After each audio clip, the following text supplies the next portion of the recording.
자, 이제 봅시다. 그 데일리 테스트 공고 좀 먼저 풀까?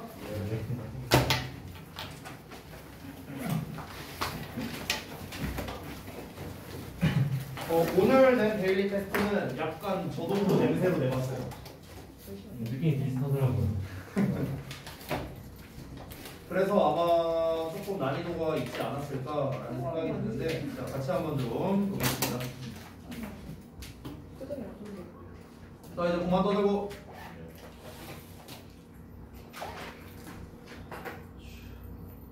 자, 보겠습니다. 일단 첫 번째 지문에 대한 내용부터 우리 한번 상기 좀 해보죠. 첫 번째 지문 내용이 뭐였습니까? 사람이 현재 위치에 있는 높이에 따라서 상대방을 대하는 행동이 달라진다라는 내용이었죠. 즉, 내가 높이 위치에 있을수록 어떻게 했습니까? 상대방을 더 배려해준다라는 그런 경향이 나왔다고 했었죠. 자, 그래서 이제 내용을 이제 조건을 좀 보자면, 빈칸 A, C는 본문에 없는 표현. 이 우리 전에 나왔던 유형이었죠. 서술형에서. 그래서 히트월스의 단어도 쓰지 말고. 그리고 두 번째는 이제 B, D는 마찬가지로 본문에 없으면서 히트월스에 있는 단어를 활용해라 라고 이제 했습니다. 그러니까 지난번에 이제 여러분이 시험 봤던 것보다 약간 더 꼬아서 낸 유형이에요. 이게 제가 이제 최근에 이제 어떤 동향, 이 시험의 동향을 보면 어떠냐면요. 일산 지역이 약 3에서 5년 정도 느립니다. 어디에 비해서냐? 목동에 비해서요. 그러니까 목동 지역에서 한 3에서 5년 전쯤에 나왔던 시험 유형이 지금 여러분한테 오고 있는 것과 같은 이제 이런 거를 좀 많이 느꼈어요. 시험 유형을 보면. 근데 최근 한 2년 전쯤이었는데요. 그때 이제 목동 시험지를 봤었는데 그게 광역여고라고 있거든요. 근데 그 광역여고에서 시험을 어떻게 냈었냐면 서술형이 거의 두 문제인가밖에 안 나와요. 여러분이랑 비슷하죠. 근데 그 서술형 중에 한 문제가 어땠었냐면 마찬가지로 요약문을 완성을 하는 거였어요. 요약문을 이제 아예 영작식으로 완성을 하는 거였어. 근데 조건이 어떻게 달려 있었냐면 아래 단어를 줬거든요. 이 단어를 쓰지 말고 요약문을 완성해라 라는 식으로 시험을 냈었어요. 이 단어를 쓰지 말고. 그러니까 뭐 본문에 있는 단어를 써라 이런 것도 없었어요. 그런 것도 없었어. 그냥 아래에 있는 단어 쓰지 말고 요약해라.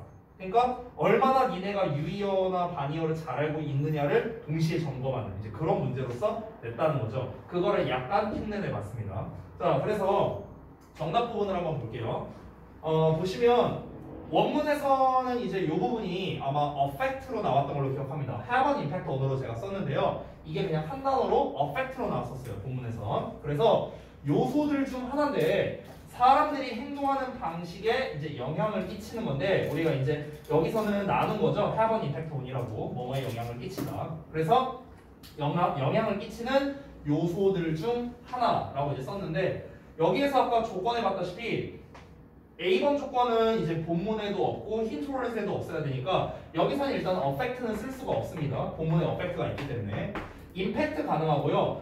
제 기억으로 본문에 이펙트가 있었는지 없었는지 모르겠는데 만약 없다면은 이펙트도 가능합니다. 그렇죠? 그래서 이펙트나 임팩트나 이 정도가 정답이 되겠죠. 자, 어쨌든 그런 요소 중에 하나가 뭐냐면 바로 높이랍니다. 높이. 여기는 힌트롤에 있죠. 높이. 자, 그리고 그것이 여기서 위치가 가리키는 건 height가 되는데 height가 can make people 사람들을 만들 수 있어. have 가지도록 만들 수 있는데 어떻게?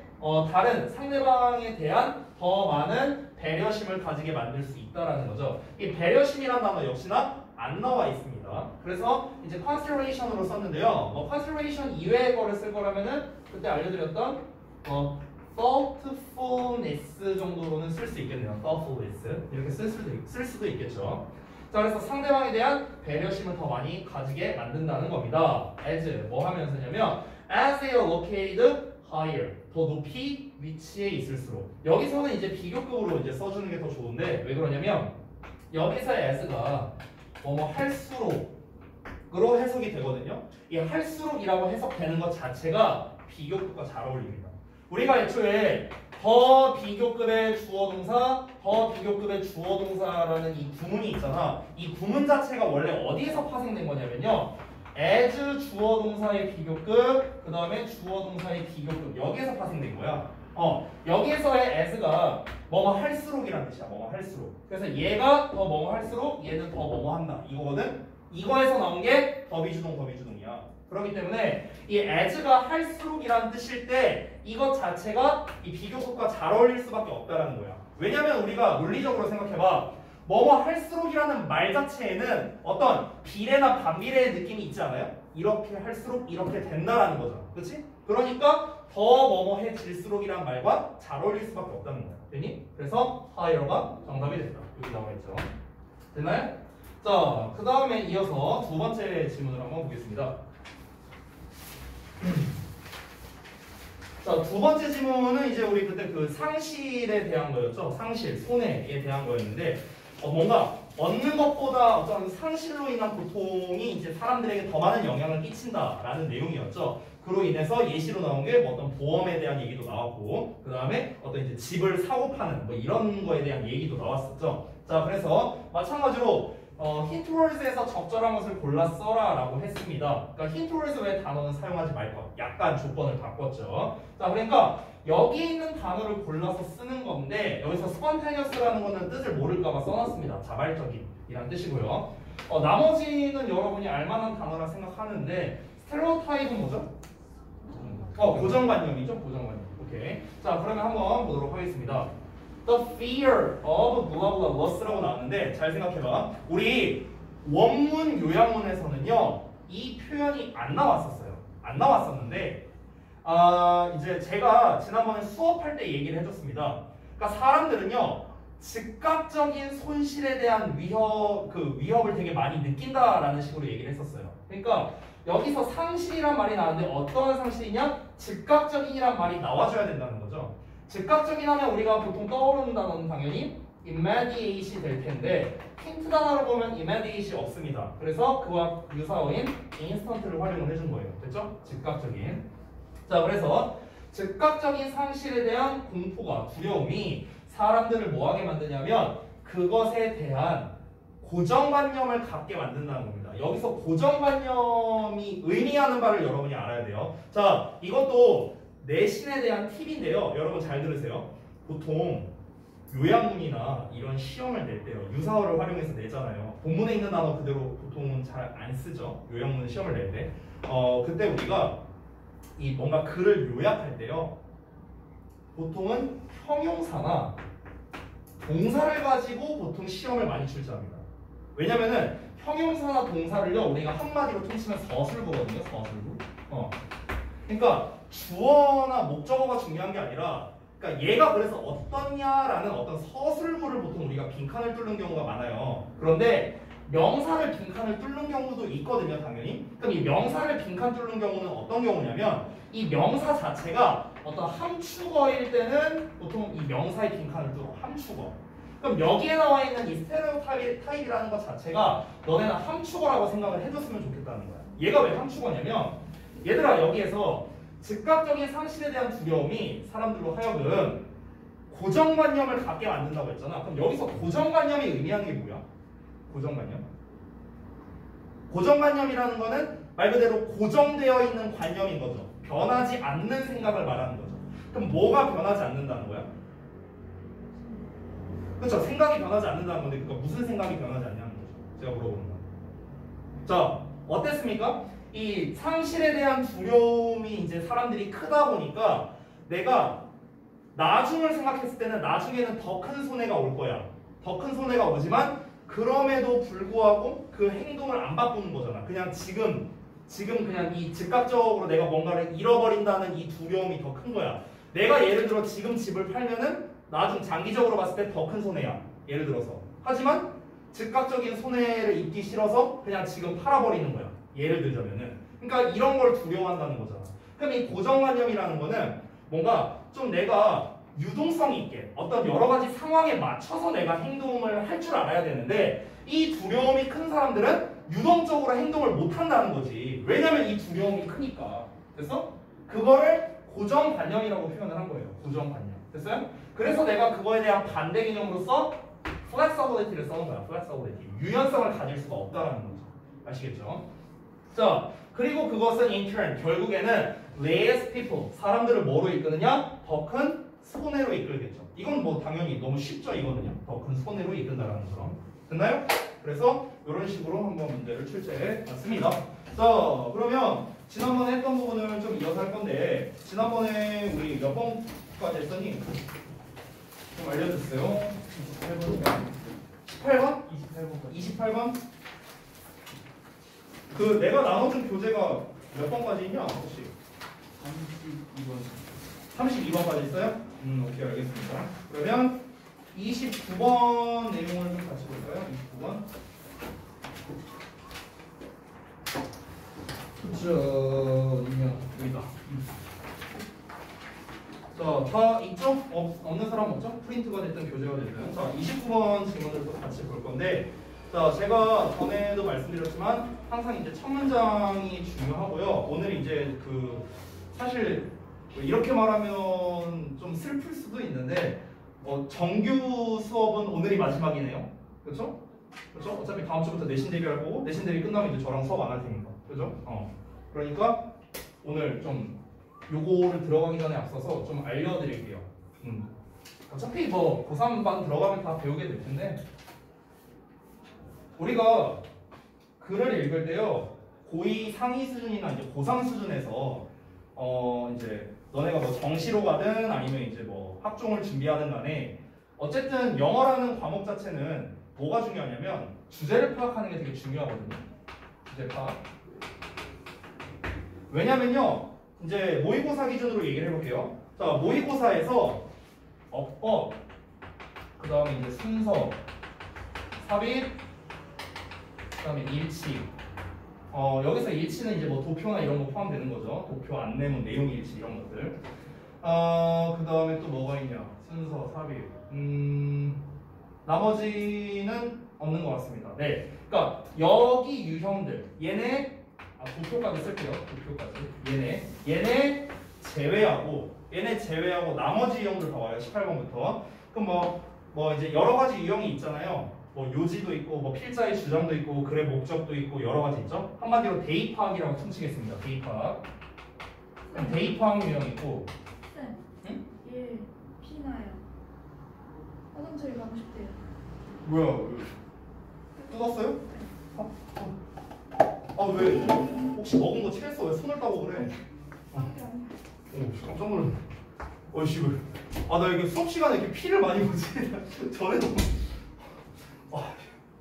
자, 아무튼간 대입 파악류가 있고요. 그 다음에 이제 그 흐름, 어휘, 빈칸, 그 다음에 요약, 뭐 이 정도가 되겠습니다.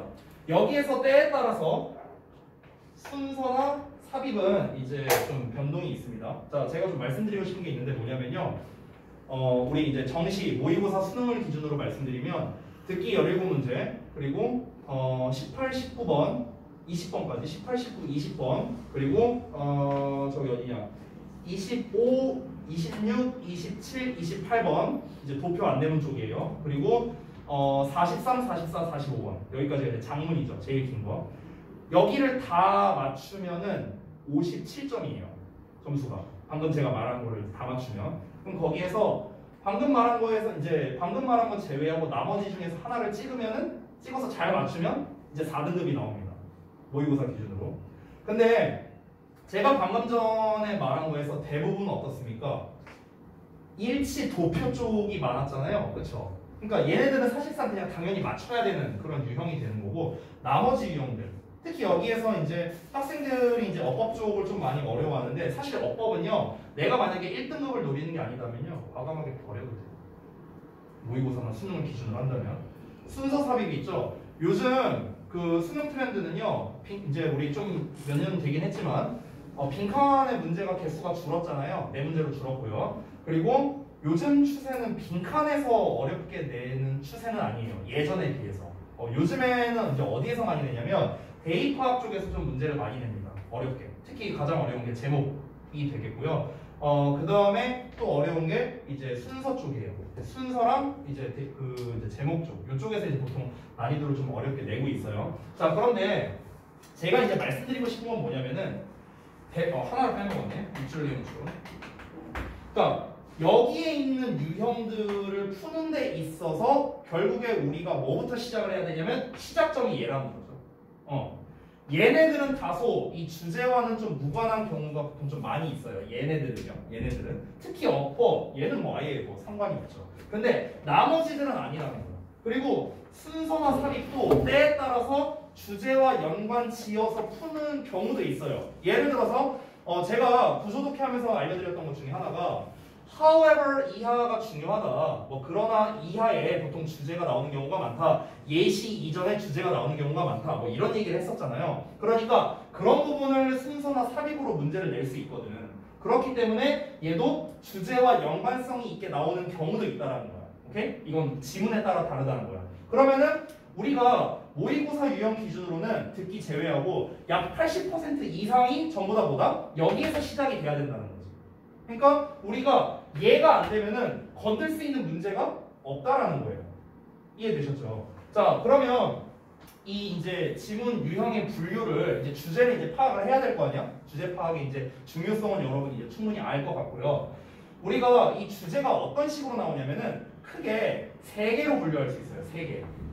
지문 유형이 이렇게 3가지가 있으면요. 저는 그냥 크게 3개로 분류합니다. 편의상. 첫 번째는 주제가 처음에 나오는 경우고요. 두 번째는 주제가 마지막에 나오는 경우입니다. 그리고 세 번째는 주제문이 없는 경우입니다.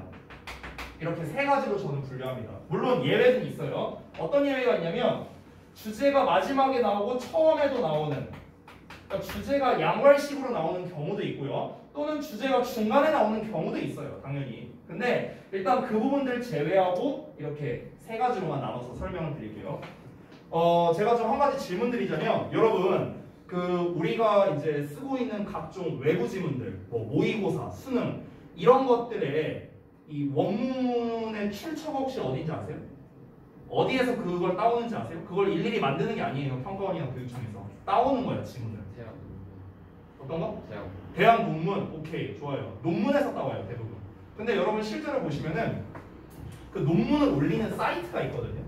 사이트가 있는데 그 논문을 올리면은 이제 그 제목을 이렇게 쓰고 그 다음에 이제 내용이 나오는데 이제 미리 보기 같은 게 있잖아요. 그러니까 미리 보기를 하면은 당연한 얘기지만 앞부분이 좀 짤막하게 나오겠죠. 그렇죠? 근데 생각을 해봐. 여러분이 만약에 어떤 이제 이렇게 비유를 들어볼게. 니네가 어떤 인터넷 사이트에다가 글을 올렸어. 막 DC 인사이드 막 이런 데다가 글을 올렸어. 그러면은 너네가 글을 올리는 애초에 목적 자체가 뭘까? 가장 근본적인 목적은 누군가가 내 글을 봤으면 좋겠으니까 아니에요? 그렇지 않아? 그게 근본이잖아요. 그렇지 않아? 누군가가 내 글을 안 봤으면 좋겠으면 나 혼자 읽기 쓰면 되죠. 그게 아니잖아요. 그렇죠? 논문 쓰는 사람도 똑같다는 거야. 내가 논문을 올리면은 누군가가 내 글을 봐줬으면 좋겠어서가 기본이라는 거죠. 자, 그러면은 누군가가 내 글을 보게 하려면은 이제 속된 말로 어그로를 좀 끌어야겠죠. 어그로. 그렇죠? 우리가 일반적인 인터넷 커뮤니티에서도 그러니까 논문도 어그로를 끕니다. 어떻게 어그로를 끄느냐? 초반부에 임팩트 있는 말을 쓰려고 노력을 하는 거야. 임팩트 있는 말. 그러니까 예를 들어 말해볼게. 예를 들어서 내가 최종적으로 하고 싶은 말은 건강은 중요하다라고 한번 쳐볼게요. 근데 내가 논문 첫 줄에 건강은 중요하다 이렇게 썼어요. 그 글을 누가 읽을까요? 안 읽죠. 아무도 안 읽지. 왜? 건강 중요한 거 누가 몰라? 그냥 이렇게 생각할 거 아니야. 그냥 스크롤 넘겨버린다. 그러니까 어그로를 끌 수 있는 그런 멘트 같은 거를 이제 막 치는 거야. 그러니까 막 이런 식인 거야. 막 예를 들어서 내 친구 뭐 동현이는 마치 거북이 같다. 막 이런 식으로 말을 써놓는 거야. 이건 뭐 개소리지? 왜 갑자기 뜬금없는 거북이? 그래서 이제 막 내용을 읽어왔어. 알고 보니까 막 이제 막 내가 생각할 때는 얘가 뭔가 느리니까 뭐 거북이라고 한 건가 이럴 줄 알았는데 알고 보니까 내가 동현이 등 안에 때려봤는데 등이 딱딱하더라고. 등 근육 운동을 많이 했어. 거북이 등 딱진 줄 알았어. 그래서 거북이야. 막 이렇게 나올 수도 있잖아. 그러니까 뭔가 좀 어그로 끄는 그런 내용을 초반에 담는다는 거야. 원래 글 자체가. 오케이? 그래서 제가 말하고 싶은 건 뭐냐면 학년 이제 레벨이 올라갈수록 보통 초반부에 이 주제를 쓰는 경우는요 어떤 이유가 많이 나오냐면 굉장히 포괄적이거나 아니면 추상적이거나 비유적으로 나올 수밖에 없다라는 거야. 주제 자체가 이렇게 나올 수밖에 없다는 거야. 그 목적이 뭐라고? 어그로 끄는 거라고. 어그로 끄는 거. 됐어?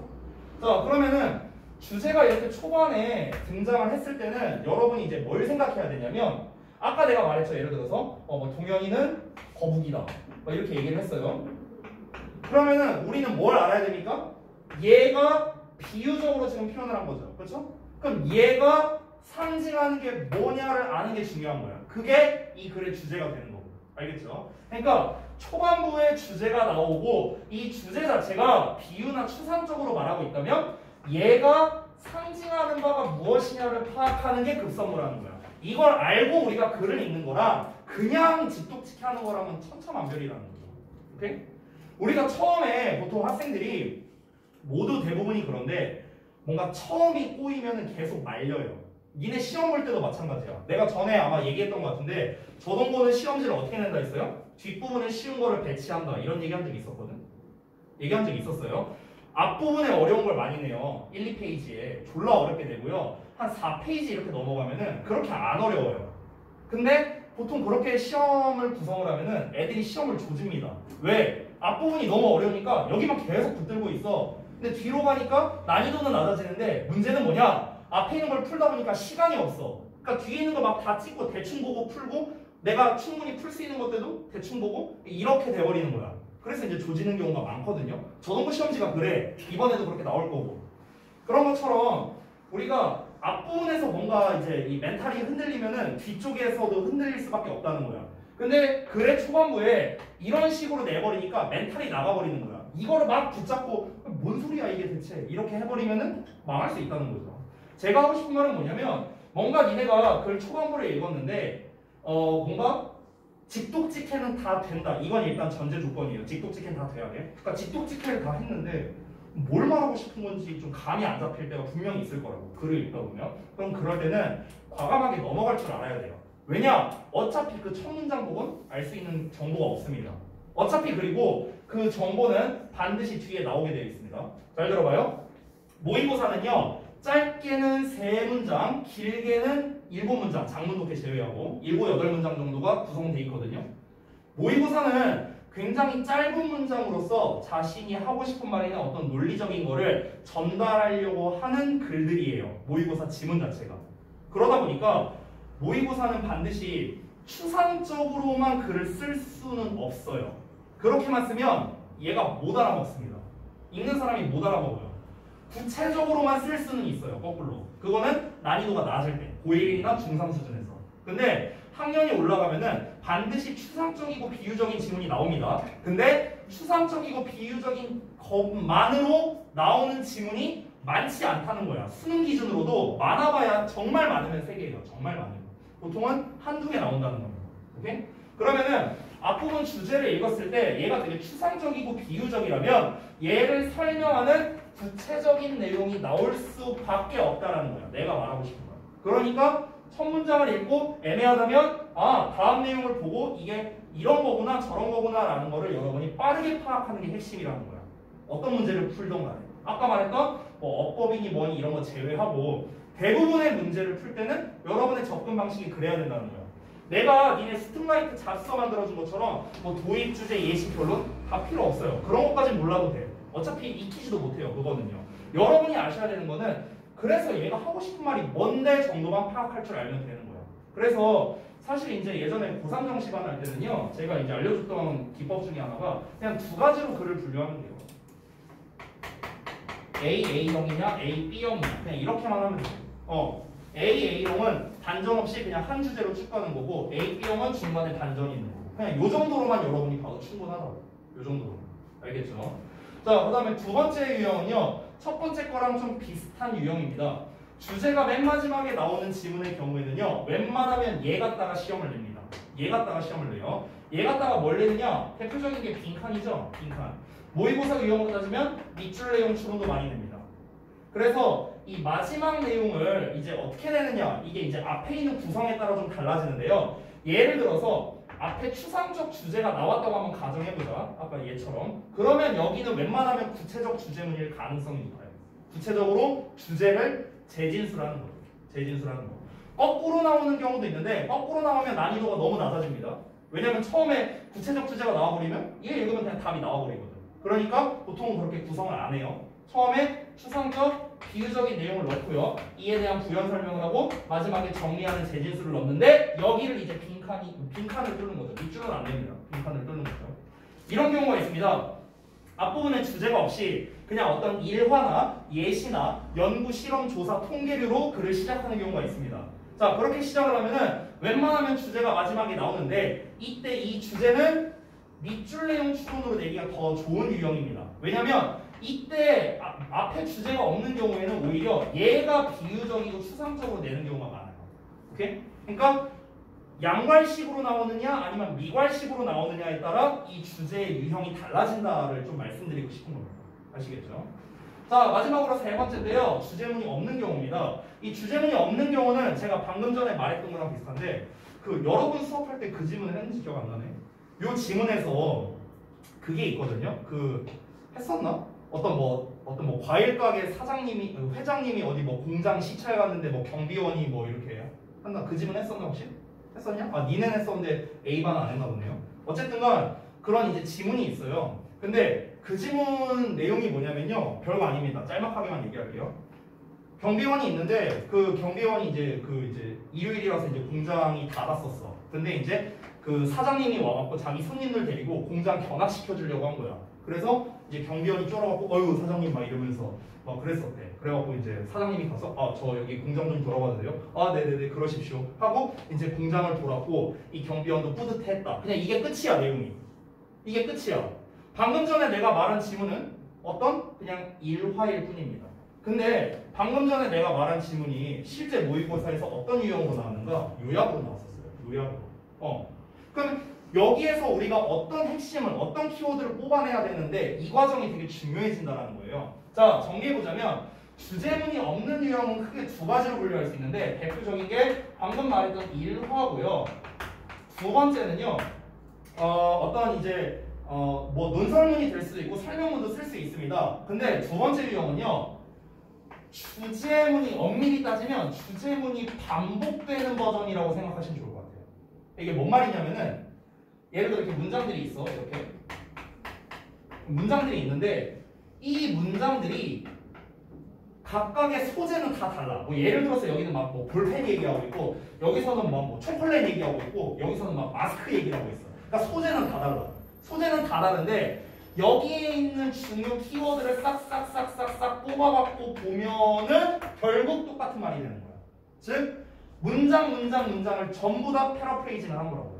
전부 다 패러프레이징 한 거예요. 그래서 그러니까 예를 들면 이런 거지. 예를 들어서 내가 재은이가 친절하다라는 어떤 주제를 던져줬다고 생각해봐. 그러면은 재은이가 친절하다에 대한 내용을 다 이제 다른 버전으로 다 이렇게 써놓는 거라고 생각하면 되는 거야. 그래서 그러면 이제 여기에서 핵심을 뽑아야지. 뭐 재은이가 뭐 길 가다가 뭐 할머니가 뭐 이렇게 짐 들고 있는데 그걸 뭐 대신 들어줬다. 뭐 이런 이제 뭐 이런 거를 내가 본 적이 있는데 얘가 그때 이런 식으로 말하더라. 뭐 이런 이제 일화가 나온다던가. 그 다음에 뭐 어떤 다른 예시를 말한다던가. 그러니까 엄밀히 따지면은 전부 다 예시인 동시에 전부 다 주제문이라고 할 수 있는 그런 류의 글이 있다는 거죠. 그때는 뭐다? 특정 주제문이 있는 게 아니기 때문에 이 각각의 문장에서의 키워드들을 뽑아서 얘를 결국에 하고 싶은 말이 뭐냐 이런 식으로 우리가 문제를 풀어야 된다라는 겁니다. 보통 이런 유형이 어떤 시험으로 많이 나오냐면 흐름상 어색으로 잘 나와요. 흐름상 어색. 그러니까 다음 중 글의 흐름상 어색한 것은 유형이 있잖아요. 그 유형 자체가 보통 주제문이 없는 경우가 많습니다. 난이도가 올라갈수록. 왜냐면 흐름상 어색이란 유형 자체가 뭐야? 주제에 어긋난 문장을 골라라라는 거잖아. 근데 주제를 처음에 줘버려. 그럼 너무 쉽다는 거야. 그러니까 주제를 없이 내는 경우가 많다는 거죠. 됐나요? 그러니까 지금 제가 이렇게 말씀드린 것처럼 어떤 유형이냐에 따라, 그러니까 이제 이 글의 구성이 어떻게 돼 있냐에 따라서 우리가 이제 변형 문제를 출제한다는 거야. 내가 이제 너네 수업할 때 이거 변형 문제로 뭐 나올 수 있다, 뭐 나올 수 있다 이런 얘기를 하잖아요. 그게 다 이걸 갖고 이제 근거해서 이제 여러분들께 말씀을 드리는 건데요. 이제 여러분들께서도 글을 읽으실 때 아주 복잡하게 하실 필요는 없어요. 니네가 뭐 강사도 아니고. 중요한 건 뭐냐면 니네가 이걸 맞춰야 될 거 아니야. 이 문제를 맞추는 게 중요하잖아. 그러면은 글을 읽을 때 단순하게 직독직해 하면서 가는 게 아니라 직독직해를 하고 생각을 하면서 읽으라는 거야. 내가 하고 싶은 말은 생각을 하면서 동현이가 거북이래. 왜 거북이라는 거지? 얘가 말하고 싶은 게 뭐지? 혹시 거북이의 상징은 느린 거니까 뭔가 느림을 말하고 싶은 건가? 모르잖아. 이거는 다 추리일 뿐이잖아. 읽어보면서 근데 갑자기 왜 운동 얘기가 나와? 뭐지? 운동이랑 뭔 상관이지? 이런 식으로 이제 우리가 계속 이 비유적으로 나왔던 걸 연관 지으면서 이제 생각하면서 읽으려고 노력하고 이 마지막에 주제에서 어떤 비유적 표현이 나오면 그럼 얘가 말하고 싶은 이 비유적 표현은 대체 뭘 말하는 거지? 다시 예시 부분에서 키워드 뽑아갖고 찾으려고 하고 그러니까 이런 식으로 여러분이 글을 읽어야 된다라는 겁니다. 아시겠죠? 직독직해만 하면서 글을 읽으면 어떤 현상이 벌어지냐면요. 니네가 모의고사 문제 풀 때 막 예를 들어 31번 빈칸을 풀어요. 여기 빈칸이 뚫려 있어. 내가 글을 쭉 직독직해했어. 전부 다 직독직해했어. 일단 이거 하는 데만 한 최소 2분은 걸립니다. 최소. 일단 이것만 해도. 그리고 이제 보기문을 봤어요. 1, 2, 3, 4. 보기문을 봤는데 뭔가 이제 하나씩 이제 이 보기문도 다 해석을 합니다. 뭔가를 이제 하나씩 이제 집어넣으려고 하는데 아까 내가 봤던 내용이 뭔지 잘 기억이 안 나고 뭔지 잘 모르겠어. 다시 있습니다. 이렇게 돼요. 그럼 한 문제 푸는데 얼마나 걸리냐? 한 5분씩 걸리는 거야. 근데 내가 얘기한 적 있죠. 모의고사 기준으로 한 문제 권장 시간이 얼마라고? 1분 30초라고. 1분 30초. 그러니까 그냥 직독직해만 하니까 시간이 모자란 거야. 그래서 대부분 학생들이 이런 식으로 풀면은요. 많이 풀면 35번까지 풀어요. 35번. 그러니까 순서 삽입은 아예 건들지도 못하고 그냥 끝나버리는 이런 사태가 벌어지는 거죠. 그러니까 제가 하고 싶은 핵심은 뭐다? 생각하면서 글을 읽으라는 거야. 근데 생각을 어떤 식으로 하냐고. 그걸 알려주고 싶은 거야. 생각을 어떻게 하냐고. 생각하라는 말은 쉽지. 어떻게 생각을 하라는 거냐. 그게 내가 지금 여러분한테 나눠준 교재에 전에도 말했지만 이 질문들을 생각하라는 거야. 질문들. 그래서 내가 질문들을 좀 집중했으면 좋겠다 하는 거고 글의 구조는 그냥 이 두 가지로만 생각해라. 주제가 하나로 이어지냐 아니면 중간에 반전이 일어나느냐. 그냥 이 정도로만 보라고. 복잡하게 생각하지 말자고 우리. 알겠지? 자, 얘기가 좀 길었는데요. 29번 한번 볼게요. 자, 첫 문장 한번 봐봐. 첫 문장은 어쨌든 간 글의 소재를 드러낼 가능성이 높기 때문에 해석을 최대한 잘하려고 노력은 해야 됩니다. 특히 직독직해는요. 자, 그냥 해석만 해보면 타인의 견해와 어려움은 바이러스처럼 확산될 수 있답니다. 타인의 견해와 어려움은 확산될 수 있다. 여기서 바이러스처럼이라는 말은 중요한 게 아니죠. 이건 비유한 거니까. 중요한 건 뭐야? 견해와 어려움은 퍼질 수 있다는 거야. 여기서 왠지 약간 느낌으로 보자면은 어려움에 대한 얘기가 조금 더 중요한 것 같아요. 왜냐면 타인의 견해, 의견이라는 거는 중립적인 느낌이잖아요. 의견이라는 게. 근데 어려움이라는 거는 마이너스적인 느낌이잖아. 그치? 그러니까 글 자체가 뭔가 어려움이 잘 퍼질 수 있다를 말하고 싶은 거 아닐까? 라고 일단 우리가 생각하고 들어가면 된다는 거야. 알겠지? 자, 이어서 봐봐. 이어서 보면 Don't damage yourself라고 명령문으로 나왔어. 그러니까 너 자신에게 피해를 끼치지 말랍니다. by ing. 뭐 함으로써 adopting negative 나왔네.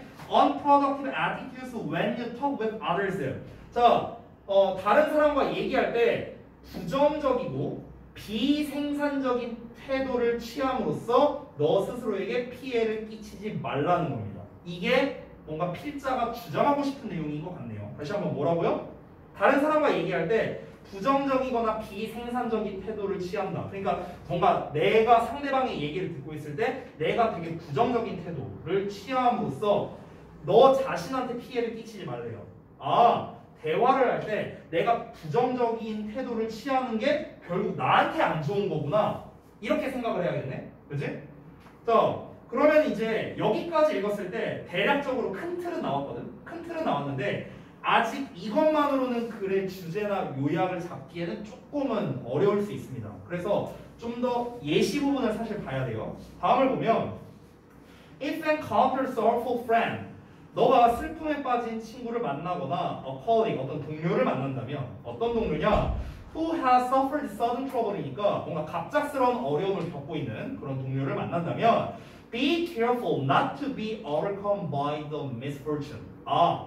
여기까지 여러분이 제대로 내용을 이해했다면 여기까지 읽으면 주제 끝났습니다. 여기까지 읽으면 뭐랍니까? 그 misfortune에 불행에 압도당하지 말랍니다. 됐어요? 자, 봐봐. 어려움이라는 게 어떤 어려움이라는 게 잘 확산될 수 있다라고 했어요. 어려움. 잘 봐. 힘듦이라고 할게요. 힘듦.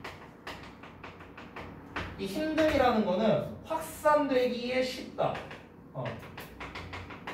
확산하기가 쉽답니다. 잘 퍼질 수 있다는 거야. 그런 특성을 가지고 있으니까 뭔가 부정적인 태도를 취해서 너한테 피해를 끼치지 말라라고 얘기를 했잖아요. 근데 이 말 자체가 좀 애매하거든. 부정적인 태도를 취한다는 말 자체가 애매해. 그래서 이에 대해서 조금 더 구체적으로 얘기를 해준 거야. 예를 들어보자면 좀 뭔가 어려움을 겪고 있는 누군가를 만나게 되면은 그럼 이 사람이 그 어려움이라는 거를 가지고 있는 상태잖아. 어떤 사람이 있는데 이 사람 안에, 이 사람 머리에는 어려움이라는 게 들어있어. 어려움이 들어있어. 근데 이 어려움이라는 자체가 전파가 잘 돼. 그러니까 내가 옆에 있으면은 이 녀석에 전파당할 수 있다는 거야. 됐어? 그러니까 이 어려움에 전파를 당하지 말라고 지금 얘기를 하는 거야. 그걸 압도되지 말아라 라고 표현을 한 거죠. 됐어? 그럼 여기까지 하면 뭐야? 거의 다 나온 거예요. 오케이? 근데 여기서 한 끗이 부족해요. 한 끗이. 뭐가 부족하냐면 잘 들어봐. 지금 이 필자가 말한 건 뭐냐면 힘듦은 확산되기 쉬우니까 전파당하지 않도록 주의하라는 건데 문제는 뭐냐면 아직 뭐가 안 나냐면 해결책이 안 나왔어요. 해결책이. 그러니까 전파당하지 않게 하라는 건 오케이 알겠는데 그럼 어떻게 안 나와요? 그러니까 그 방법이 안 나왔잖아. 그치? 자, 이거는 글이 어떻게 흘러가냐에 따라 다른데 둘 중 하나다.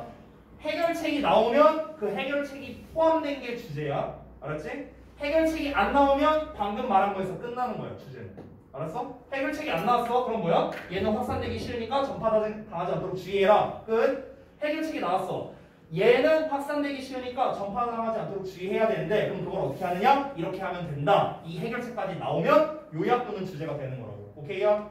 됐어? 그러면 그 해결책이 나오는지 안 나오는지만 우리는 확인하면 되지. 그러면은 여기부터는 니네가 글을 읽을 때 빨리 읽어야 되는 거야. 여기부터. 방금 전까지는 약간 좀 각 잡고 해석을 해야 되는 거였고 이제 큰 틀은 다 남았으니까 지금부터 거기 remember부터는 그냥 빠르게 너네가 봐야 된다는 거야. 빠르게. 오케이? 키워드들 위주로 막 주어 동사 찾으면서 이렇게 하는 게 아니라 빠르게 해석을 해야 된다는 거죠. 자, 그럼 한번 봅시다. 내용을 보자면 그 사건 그 자체와 사건에 대한 당신의 해석을 구별해야 한다는 점을 기억하라 라고 나왔어요. 자, 너 스스로에게 상기시키랍니다. 이 사람을 아프게 하는 건 일어난 사건 그 자체가 아니라 그나 그녀, 그러니까 그 사람이 뭔가 무비판적으로 택한 반응이다 라고 나온 거거든요. 지금 보면은. 그러니까 비판적이지 않게 택한 반응이다. 이런 식으로 이제 너 스스로에게 상기시키랍니다. 자, 그러면서 그럼 이건 어찌 보면 해결책이긴 한 거죠. 근데 해결책이 좀 너무 길게 나왔죠. 되게 좀 애매하죠. 뭔가가. 그렇죠? 자, 그 다음 내용을 보면은 여기가 이제 결정적인데 We do a good service to others by remaining detached and avoiding melodramatic reactions. 여기가 바로 구체적 해결책이 되겠습니다. 뭡니까? 우리는 do a good service, 좋은 서비스를 할 수 있답니다. 즉, 잘 대할 수 있다는 겁니다. to others, 다른 사람들을요. 상대방을 잘 대할 수 있답니다. 뭐 함으로써? 거리를 두고 지나치게 감성적 그런 거예요. 감성적인 반응을 피함으로써. 됐어? 이게 해결책이라. 나왔어. 해결책이 나왔네. 어떻게 하라고요? 어느 정도? 거리를 두라고. 근데 여기서 거리를 두라는 게 물리적 거리를 말하는 게 아니겠죠? 물리적 거리를 말하는 게 아니라 그런 감성적인 반응을 피하라라는 거잖아요. 그러니까 이성적으로 생각하라는 거겠죠? 쉽게 말하면. 얘가 막 힘들대. 어떤 친구가 와갖고 야, 나 이것 때문에 힘들어. 저것 때문에 힘들어. 막 이러면서 말해. 그러면은 물론 공감해주는 건 좋지만 이 녀석의 힘듦이 나한테 옮겨버려갖고 나까지 힘들어질 수 있다는 거야. 근데 이게 안 좋다는 식으로 지금 얘기하는 거잖아. 이 글쓰기는. 그러니까 이거를 냉정하게 따지라는 거죠. 이 사람이 말하고 싶은 거. 그래, 지금 얘는 그냥 그 사건 그 자체 때문에 그런 게 아니라 그냥 자기가 그 사건에 대해서 비판적으로 냉철하게 생각하지 않으니까 이런 리액션이 나오는 거야. 이렇게 생각하라며. 그러면은 내가 어떻게 해줘야 돼? 나는 비판적으로 생각하자. 만약에 내가 비판적으로 생각을 안 하면은 나 역시 이 사건 비판적으로 생각 안 한 그로 인해서 나도 힘듦을 당할 수 있다. 이걸 말하는 거죠. 이해되고 뭔 말인지? 오케이요? 성준이 잘 이해가 안 된 것 같은데? 잘 이해했어요. 그래? 그래서 결국 하고 싶은 말은 뭡니까? 거리를 두라는 겁니다. 거리를 두어라. 근데 여기서 말하는 거리가 다시 한번 뭐다? 물리적 거리를 말하는 게 아니라고. 물리적 거리가 아니라 어떤 멘탈적인 거리를 말하는 거겠죠. 어떤 심리적 거리를 말하는 거겠죠. 심리적 거리. 됐어요? 이 심리적 거리를 두라는 건 결국엔 뭐랑 똑같은 말입니까? 비판적으로 생각하라는 거야. 비판적으로 좀 냉정하게 생각하라라는 말로도 우리가 볼 수 있겠죠. 됐어요? 이겁니다, 이거. 그럼 얘를 짬뽕하면 뭐가 되는 거야? 요약이 되는 거예요. 요약문 한번 볼까요? 뭐라 나오는지? 자, 한번 볼게요. 원문 요약문이 어떻게 나오는지 한번 살펴보겠습니다. 키워드들이 나왔는가 볼까요? 너가 친구를 위로할 때 그들의 좋지 않은 감정이니까 여기서 좋지 않은 감정이라면 결국 한마디로 말하면 힘듦이죠. 힘듦. 그렇죠? 그래서 안 좋은 감정. 힘듦이 영향을 끼친다라고 나온 거는 확산된다라는 내용을 말하는 거죠. 영향을 끼친다. 그들의 불운으로부터, 불행으로부터. 이거는 뭐 똑같죠. 이것도 이제 힘듦이라는 거와 이제 맥락이 통하는 거고요. 이게 심리적인 거리를 두도록 노력해라. 여기서 대놓고 나오네요. 심리적 거리를 두어라. 됐죠? 아니면은 비판적으로 생각하려고 노력해라 라고 써도 당연히 맞는 말이겠죠. 되셨나요? 이렇게 키워드가 나왔다. 방금 전 글 같은 경우는요. 그러니까 주제문이 있다고 할 수 있는데, 그러니까 주제문은 사실 저기 어디냐 그 두 번째 문장 있잖아요. 두 번째 문장. Don't damage yourself. 그 문장 있잖아. 거기가 주제문이야. 근데 제가 아까도 말했지만 주제문은 명확하게 말하지 않아요. 명확하지 않았잖아. 부정적이고 비생산적 태도. 이 말 자체도 되게 애매하고요. 그렇죠? 그러니까 말 자체를 애매하게 쓰니까 우리는 뭘 알아야 돼요? 부연 설명이나 예시를 통해서 그래서 이게 뭔데? 이 부정적이고 비생산적 태도가 뭔지를 알아야 주제를 뽑아낼 수 있는 그런 겁니다. 아까 제가 세 가지 유형 써드렸었는데 첫 번째 유형에 해당된다고 생각하면 되는 거예요. 첫 번째 유형. 초반부에 애매하게 나와서 예시 부분을 통해서 우리가 구체화된 게 무엇인지를 뽑아내야 된다는 거죠. 그 구체화된 내용의 문제점이 뭐다? 전파당해서 나도 힘들어질 수 있다는 거고 그로 인한 해결책은 뭐야? 어느 정도 심리적 거리를 둬라까지 나오게 된 겁니다. 됐어요? 그럼 여기까지 읽었으면 뭐야? 뒷내용은 필요 없어요. 뒷내용은 필요 없어. 안 읽어도 돼요. 안 읽어도 되는데 근데 사실 이게 막상 니네가 이제 시험 보는 상황이 되면은 안 읽을 수가 없거든요. 어떤 이제 여러분의 심리적인 문제 때문에. 그래서 여기까지 확인됐으면 더 빠르게 읽으면 돼요. 뒷부분은.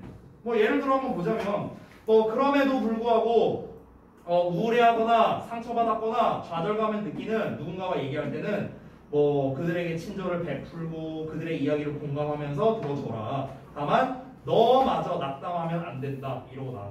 그러니까 여긴 다 필요 없어요. 그냥 부연 설명일 뿐이다. 이렇게 되겠습니다. 그렇죠? 미안한데 하나만 더 볼게요. 하나만. 30번 볼게요. 30번. 자, 여기 좀 지울게요. 요것도 이제 하나 팁을 줄 수 있는 지문이겠네요. 처음에 보면 order effect라는 표현이 나왔거든요. 순서 효과. 그렇죠? 자, 뭔가 이렇게 생각하면 되더라. 전에 말했던 것 같은데 아마 어떤 이제 별주 단어 그 얘기 했었니 내가? 별주 단어 그 저거 뭐냐 고유명사 얘기 안 했나? 자, 별주 단어 고유명사 전문용어가 등장을 해요. 그러면은 얘네가 뭘 의미하는지 아는 게 좋은 단서가 됩니다. 그러니까 얘네가 뭘 뜻하느냐를 안다는 것 자체가 이 글 전체를 이해하는 데 있어서 굉장히 많은 도움이 된다는 거예요. 아시겠죠? 그러니까 지금 여기서 보면은 순서 효과라는 말이 나왔는데 어찌 보면 얘 자체가 전문 용어거든요. 여기서는 지금 그렇게 표시를 안 했는데 일반적으로 전문 용어 얘들아 이렇게 따옴표로 표시하는 경우가 많아요. 보통은요. 여기서는 표시를 안 했습니다. 자, 그러면은 이런 녀석이 나오면은 얘가 뭔데라는 것만 여러분이 제대로 알면 사실 이제 그 다음부터는 그렇게 어렵진 않다는 거야. 자, 한번 보자면 순서 효과는 하면서 is하고 바로 나오거든. 그러면 개념은 나온다. 봐봐. 그래서 보시면 어떤 질문, 아이디어, 답변 또는 상품의 제시 순서가 응답자에게 편견을 갖도록 영향을 주는 게 순서 효과래요. 자, 사실 얘는요 지금 추상적이나 비유적으로 설명한 게 없어요. 그냥 진짜 그대로 설명을 했습니다. 다시 한번 순서 효과가 뭐라고요? 그러니까 말 그대로 어떤 질문이 됐든 아이디어가 됐든 답변이 됐든 상품이 됐든 간에 이 제시하는 순서 자체가 응답자에게 편견을 갖게 해주는 게 바로 순서 효과라는 거죠. 일례를 들자면 이런 겁니다. 너네가 단어 시험을 볼 때요. 단어의 순서 그대로 니네가 외웠어. 근데 이 순서를 바꾸면은 뭔가 이제 내가 암기하기 어려운 이런 거랑 비슷하다고 생각하면 돼요. 그런 게 이제 순서 효과라고 생각하면 됩니다. 그러면은 나는 이 단어 자체를 외운 게 아니라 순서에 영향을 받은 거잖아요. 그죠? 자, 그러면 일단 순서 효과에 대한 개념은 나왔네요. 아, 뭔가 순서를 어떻게 변경하냐에 따라서 사람에게 영향을 주는 거를 말하는 거구나. 오케이, 여기까지는 알았어. 자, 그 다음을 보면은 이제 좀 더 부연 설명을 말하는 겁니다. 이 말만으로는 이제 순서 효과가 뭔지 잘 모를 수 있잖아. 그러니까 친절하게 설명을 해주는데요. Whether the item is located in the first, last, or middle position.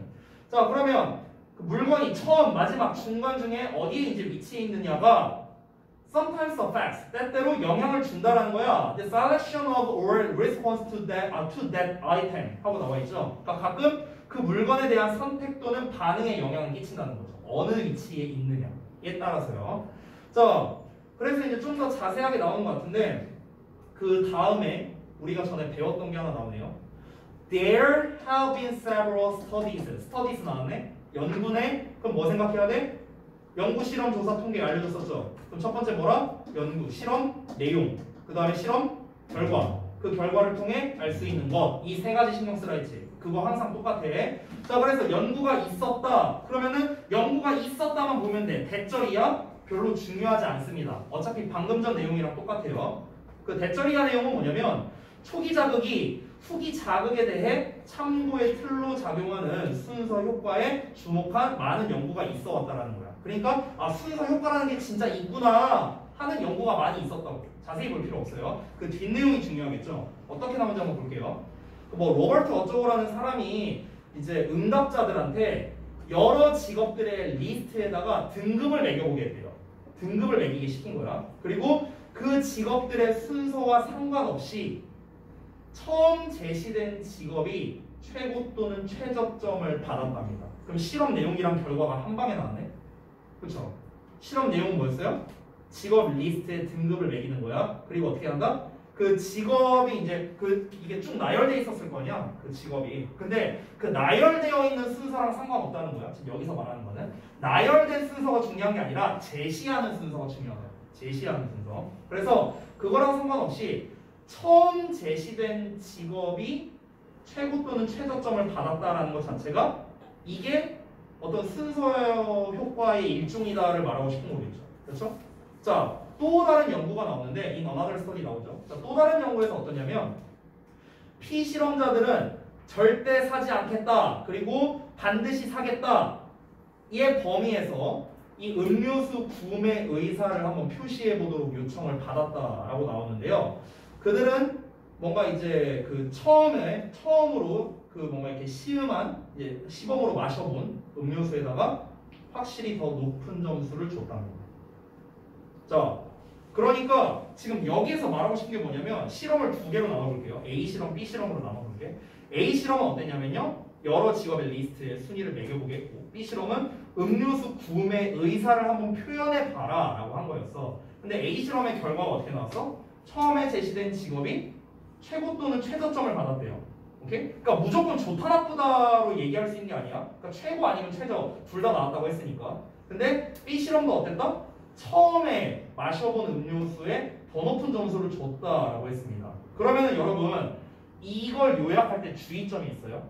중요한 건 뭐냐면 뭔가 처음에 제시된 항목이 사람들에게 고평가를 받았다라고 한다면 잘못된 요약문이죠.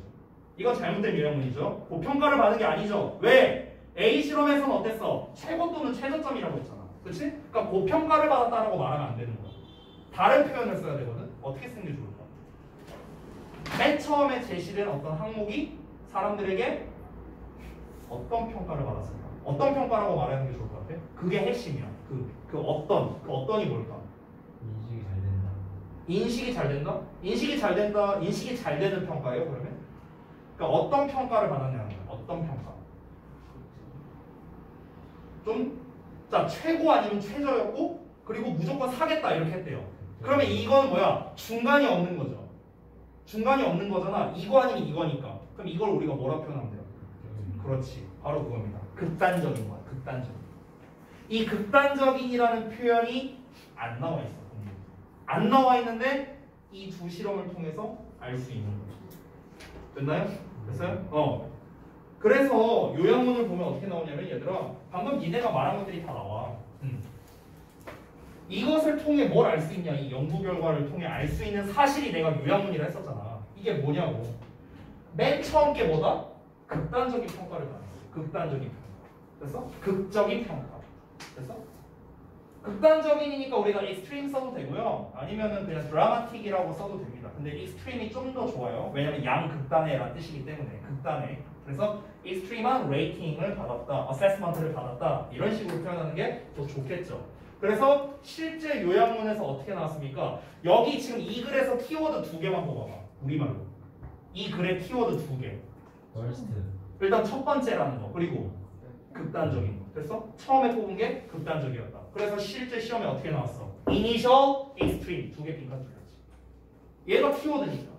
이걸 갖고 요약문을 만드는 거야. 나머지 애들은 얘들아 그냥 얘가 뼈대고요. 나머지는 그냥 살들이야. 살들. 나머지는 요약문을 만드는 사람이 어떻게 쓰느냐에 따라 차이가 있는 것뿐인데 얘는 변화시킬 수 없지. 됐어요? 그러니까 뭔가 처음에 위치되어 있는 것에 사람들이 극단적인 선택을 내리는 경향이 있었다라는 뉘앙스가 다 정답이 된다는 거죠. 그래서 이거를 아냐 모르냐에 따라 우리가 그리는 방식이 달라진다. 그래서 다시 한번 말씀드리고 되셨죠? 자, 오늘 고생 많이 하셨고 미안해 잠깐만 가지 말아봐. 저기 뭐야 제가 아까 말했다시피 단어를